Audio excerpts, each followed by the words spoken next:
People told me I couldn't do a lot of things. I feel like I'm the chosen one. Look at this. We created this. This didn't exist before we were here. All we are is proud and passionate. I love Toronto. I love this team. And we're going to the NBA Finals. Nothing matters but winning. You're going to the NBA Finals for the first time in your career.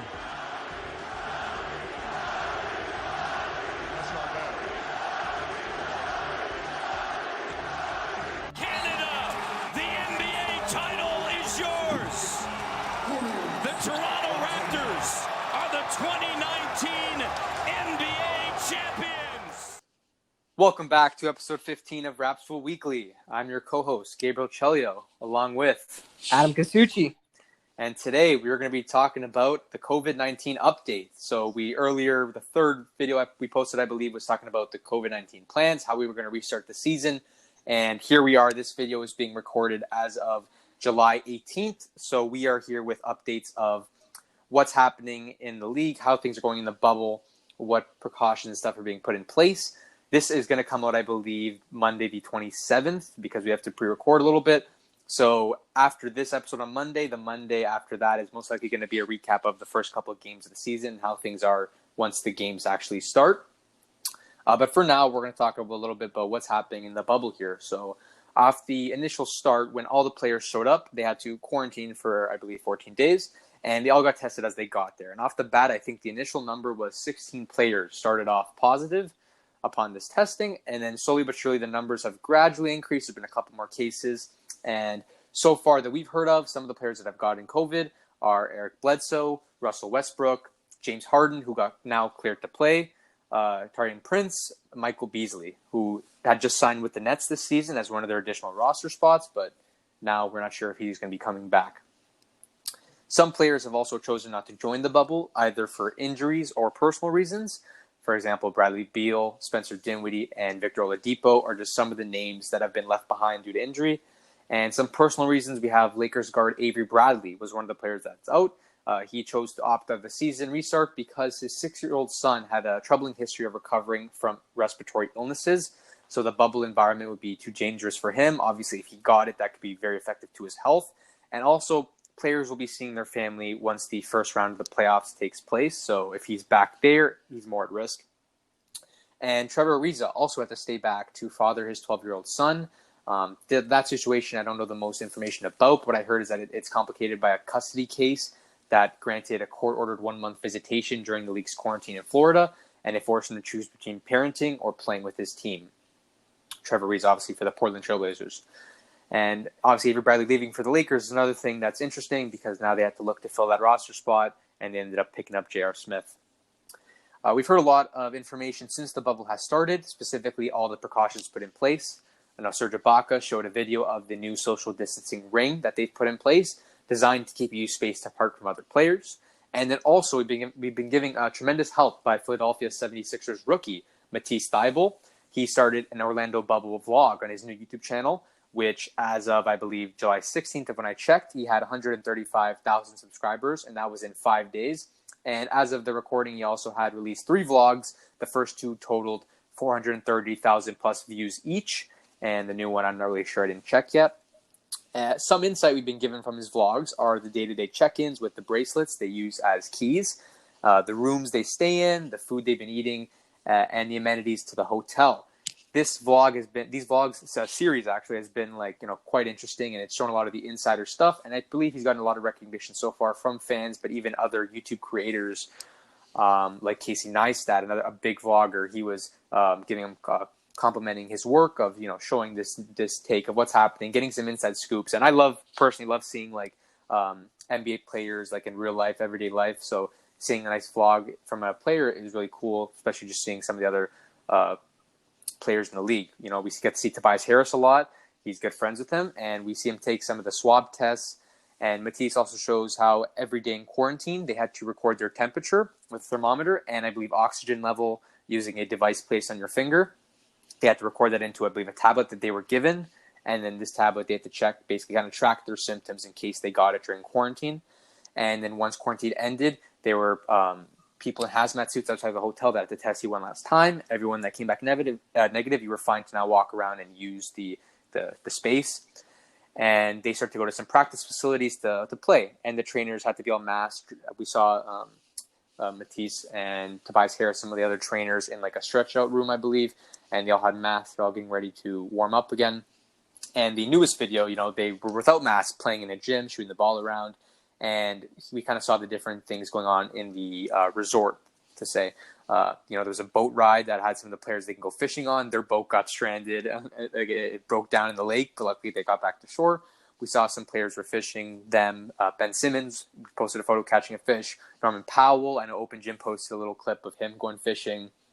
And because they don't got much to do, but they have the water there, so fishing is one of the hobbies people have taken up. There's also the Players Lounge, what they showed. It's got arcade games, a pool table, ping pong tables, and a bar. And, clearly they've been given many things to do. Hopefully enough to satisfy their usual busy, action-packed lives. I know they had like a players' night where they're playing music. I'm pretty sure they usually have music playing in the middle of the resort near the pool, so that like people kind of have something to do at the nighttime, can listen to music, stay entertained. And another thing people are staying busy with, there's been a lot of shotgunning beers going around. Myers Leonard has become the shotgunning champion so far, chugging beers left, right, and center. So maybe we shouldn't sign him as a free agent because he's might gain a couple pounds or get a beer belly off of all the beer he's drinking. I know he versed, I think he versed JJ Redick actually, maybe some other guys, I can't really remember. But he versed a couple guys on who can chug beers the fastest, and he's undefeated champ so far. Yeah, he is the big boy. He's big. He should be winning. Yeah. So yeah, people have started to break some of the rules. So the NBA put a snitching hotline into place where players have ratted on each other for not wearing masks. Dwight Howard got in trouble for it recently. Or grabbing food outside of the bubble. Rashawn Holmes did that. Yeah. And that happened right after Kelly Oubre Jr. tweeted saying that players can grab Postmates outside of the gates. So clearly he was misinformed. Yeah. Players got mad at Jimmy Butler for bouncing the ball too loud in his room. He seemed to be practicing his handles in his free time. Well, the claim is he was bouncing the ball, but who knows what was happening there. What do you mean? Who knows what was happening there? Okay. Strange noises coming from the room. Okay. One story that made me laugh was that some girl got invited to the bubble already, and she said this season is going to end early. So clearly the NBA players are not ready to give up their regular lives, sleeping with all these girls and fulfilling their desires and fantasies. Yeah. But I'm sure the family men like Kyle Lowry and also missing their wives and kids as they go a month without obviously seeing them. Mm-hmm. Stephen A. Smith made it a point that the recreational activities the players take part in will continue in the bubble. Yeah, which is true. He thinks that he thinks that the players have to get their fix in the bedroom, and calling all these women. Clearly, that one girl got called already. One of those, girls that are like a part of that athletic group of, there's actually like a ring of people. I've heard people talk about this in other podcasts. I know Joe Santagato talked about it in his podcast, Other People's Lives, and I've heard personally I've heard stories of girls that are a part of like this group of athletes that they're used either as like arm candy for the guys, that like there's like these group of girls that, like, you can go to some of them and be like, oh, for this we're going to the club, like I need to have like I want a girl around like my arm or something, and like they'll pay you for that, or they've been like flown out to like come to events or sleep with the players. So there's some activity going on in the NBA, and clearly some of these guys, not even the bubble can stop them. Yeah, for sure. The hormones are for sure running highly. Yeah, they're raging. I know some players like J.R. Smith have publicly stated their concerns and disapprovals with food or the rooms. Yeah. J.R. Smith specifically got mad at all the junk food given to them because athletes obviously need to eat healthy to keep their bodies running at top capacity and perform their best. Meanwhile, Thibault was loving it. Yeah, he showed all his Skittles and all the different snacks he was given there. He was making a pile of what he wanted to eat and what he didn't. He looked like he was enjoying the junk food, but I know other players did not. Yeah, for sure. It's enjoying what you have, right? Whatever you have, just take it. Rajon Rondo thought the rooms looked like a motel, and others have. But some NBA players have chosen to speak up, saying they've been in much worse. So this looks great. I know Kuzma, Giannis, and John Morant all stated that the room and food is fine. They don't need anything special because they've had obviously much smaller rooms in their lives. Giannis lived with his 3 brothers in a small apartment in Greece.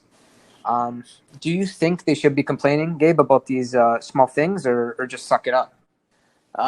Personally, I think that, I think they're used to a life of well, maybe not originally, because obviously some of these guys come from more difficult past, like Giannis. So he goes back to that time where he didn't have much. He was in a small apartment with 3 other guys.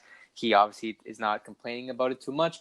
But some of these other guys, I guess, that come up with pretty wealthy families or been in the league long enough are used to these high amenities and being given all these things, and they got money to spend. So clearly they live these lavish lifestyles. So I can understand why they're not used to it, but I really think that with the situation going on, I think they should be grateful that they're even able to play, and whatever precautions that come with, they got to just suck it up. Obviously, some of the food didn't look that appetizing, and I can understand being given too much junk food is not good. Maybe some players, they should be given healthier foods to get their body running at full capacity, which I understand. But obviously, some players really don't even care that much. I know Danny Green personally is a really big sweet tooth, and he enjoys that junk food once in a while. But I understand where he's coming from. The healthy food is important, but the rooms itself, I think, is not much to complain about. They're in a pretty nice hotel for the standard person, so they should suck it up. I was also going to ask you about LeBron. How do you think he's handling the situation with him being on? Sometimes you hear his diet, but also Tristan Thompson has said in the past that LeBron eats like a bigger guy. So, what's your opinion on that? He spends $1 million more a year to keep his body in shape.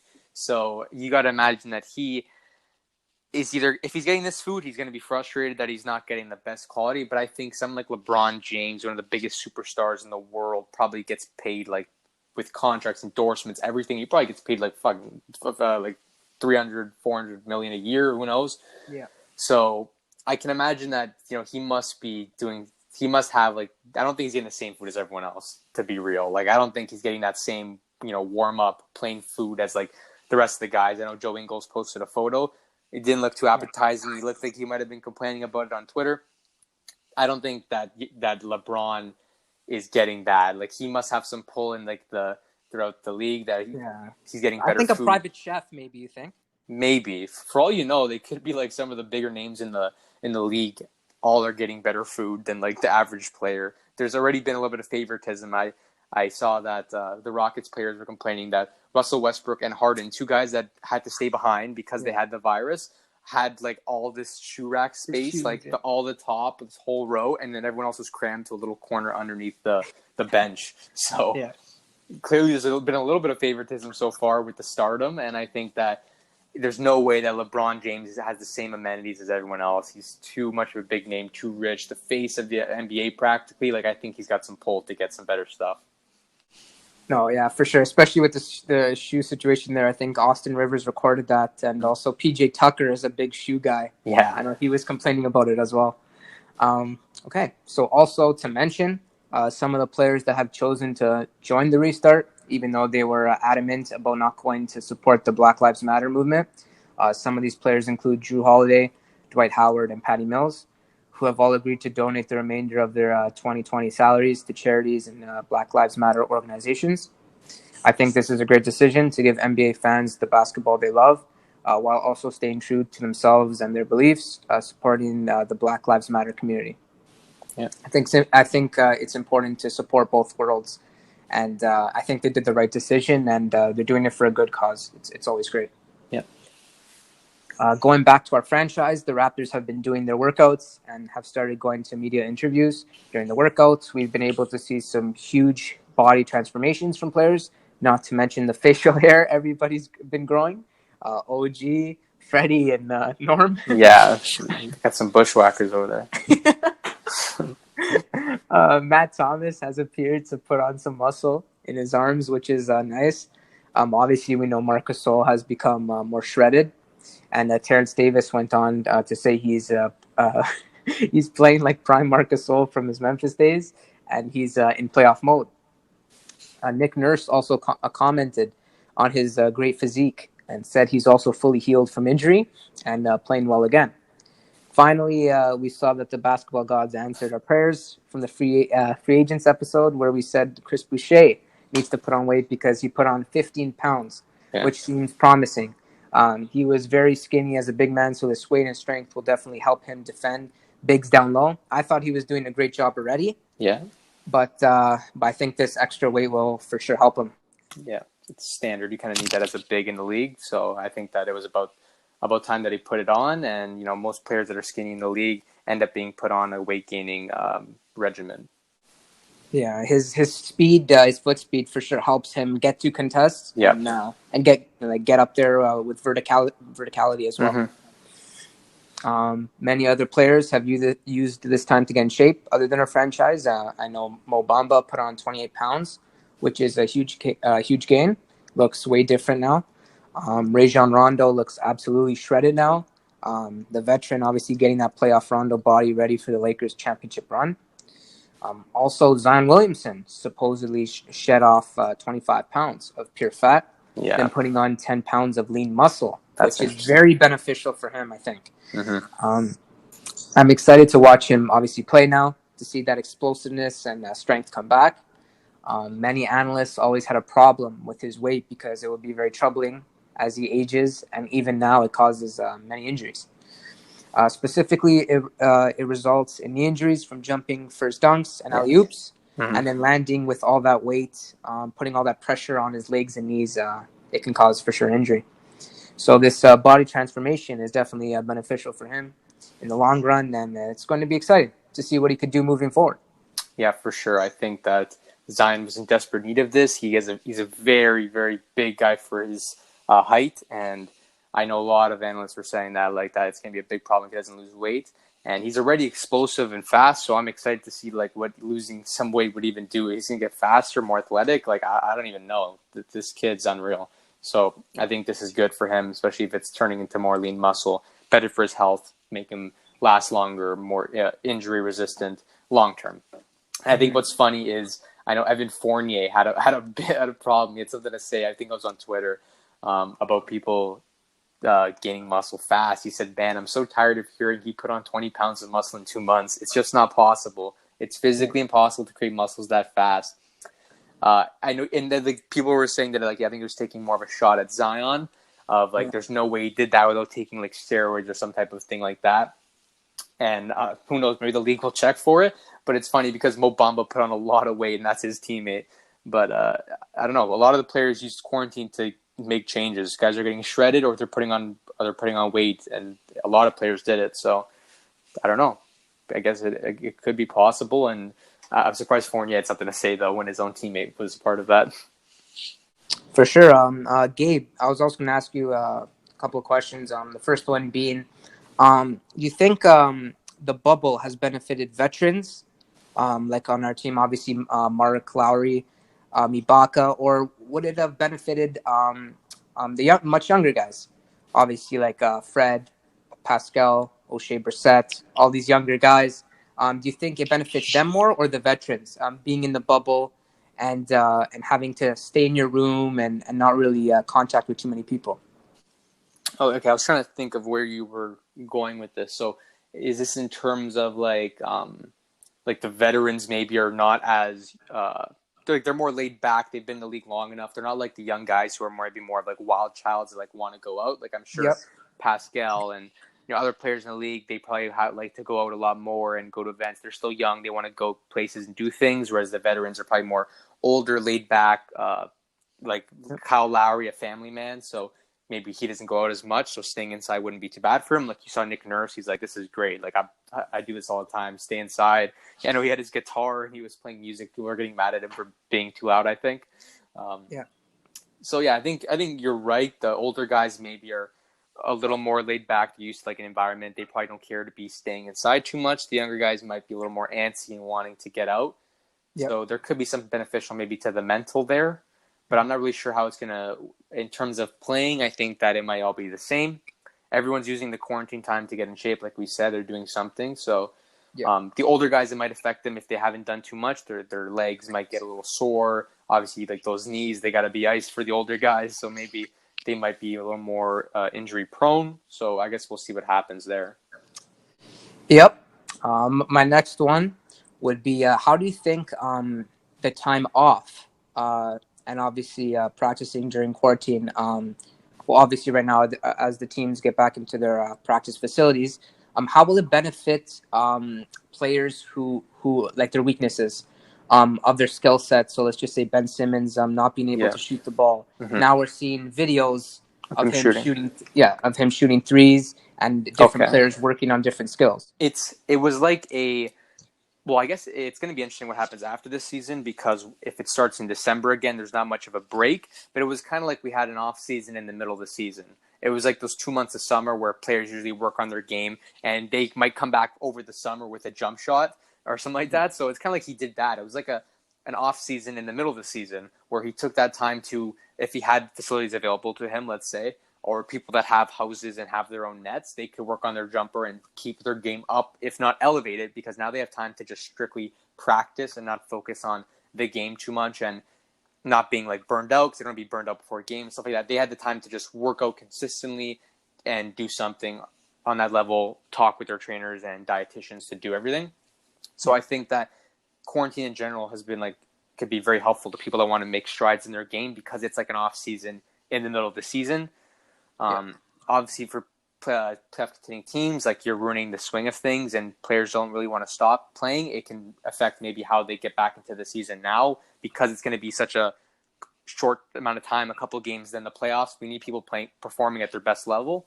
But for other players that are growing throughout the league and have smaller roles, let's say like Matt Thomas, they can use this time to gain muscle, develop smaller things like their dribble, whether they're stuck in an apartment or just going outside and bouncing a ball. They can do other things to improve their game. And now with facilities, they've had, let's say, a couple weeks now to maybe stay in the bubble and practice before season starts. Someone like Ben Simmons can clearly work on his jumper and get the 3-ball up and maybe pull it out in the playoffs. Who knows? Yeah, for sure. I think also the 8 games, regular season games, going into the postseason is very beneficial for players to kind of get those game time reps. Yeah. Because there's nothing like game time reps. You can practice all you want, but in game it's just a different story. Atmosphere. Players are hustling, trying to win the game, obviously, giving you their best shot, right? So it's very different than practice. And I've also been hearing the Raptors bench unit is giving the Raptors starting unit a bit of problems. A run for their money, yeah? Yeah, I've heard that. What do you think of that? I feel like that's a great thing to have, competitiveness within the team, and making the veterans obviously work for their spot. Yeah, I didn't hear the most about that, to be honest, but I know when I was watching Matisse Thybulle's videos, he was talking, I don't know how their teams were broken up, but him and Joel Embiid were kind of chatting back and forth about who was dominating the red team or the blue team, however much they were broken apart, and they were kind of taking shots at who was winning all the games and stuff. So I think I'm liking the competitiveness that's coming back, and I like seeing those bench players give the starters a run for their money and put them in their place, because they're bench players and they're not not put in as high of a pedestal as the starters, and even for fans, they don't think of the bench players as much importance, or as they don't think as highly. So it's nice seeing those bench players show that we're still a part of the NBA. We're NBA players just like you guys are, and we are got here for a reason. We have just as much skill as some of you starters, and even if we don't have as much, we're willing to work hard to fill the gap. So it's good to see some of these players step up. And I think Raptors specifically, we love having a diverse team and a deep team. So if we can have players that are like bench players that are outworking starters or outplaying starters, it's good to see when it comes playoff time that we got a very deep lineup of players that are playing at their top level. So It's exciting to see. And maybe that for Nick Nurse, he's the guy that likes doing a lot of movements and different rotations. Maybe he'll use that as an opportunity to select different guys for starting lineup roles, who knows, or give more minutes to certain players that are showing that they made big strides this quarantine. Okay. And then final question would be dealing with obviously with no fans. How do you think teams like the Raptors and other teams will adjust to playing without fans? But I wanted to put my piece in saying that I think the Raptors will do perfectly fine, because I think they're a high-intensity team. Mm-hmm. They're very highly motivated. And they want to win games. They're not playing for stats. They're obviously playing just for the win. and doing whatever it takes, right? So what's your take on that? Yeah, I think that it focuses a lot more emphasis on the skill and the play of the players. There's no more really home court advantage or fans chirping or getting players excited, getting energy in the building. It's just focused on the basketball and the play. So for guys that, work and grind in the off season, they're used to playing silently. And if they can play well, let's say Pascal, he always went to LA to do his summer workouts, and he played well there. And sometimes he'd play with the likes of LeBron James or Kevin Durant, quite like big name players. So if you're someone that's like good in that environment, you've practiced there, you should be good at just focusing on your game, focusing on yourself. There's no more distractions, because a lot of players say it, as much as they zone people out, at like people that are chirping or fans that are, distracting them or trolling them, stuff like that, they still hear it. It still affects them a little bit. They still know what you're saying. Sometimes they talk back. So it's good that now they can just focus on the game itself. But I think that with a team like the Raptors, we have one of the best, if not the best, fan bases in the league. So I think our team kind of does thrive a little bit off that intensity of the crowd, everyone cheering, screaming, the momentum in the building when we start hitting a bunch of big shots or us chanting defense. I think it gets our team motivated. So it's going to be sad losing that. And I don't know if it's going to affect it too much, but it might have an effect. And in the league in general, overall, it has a little bit of effect on everybody. But to say how much, I'm not certain just yet. I got to see what happens. Okay. Yeah. Okay. So that wraps it up. I hope you all enjoy. Thank you all for watching. Please like and subscribe to the video on YouTube channel, Rapzville Weekly Podcast. We're also available on Spotify, Apple Podcasts, Google Podcasts, other listening platforms. For more Instagram content, we got up-to-date NBA content on there at Rapzville. You can find us there. And hope you all enjoyed. Stay safe during the coronavirus. And that's us signing out. Peace. Peace.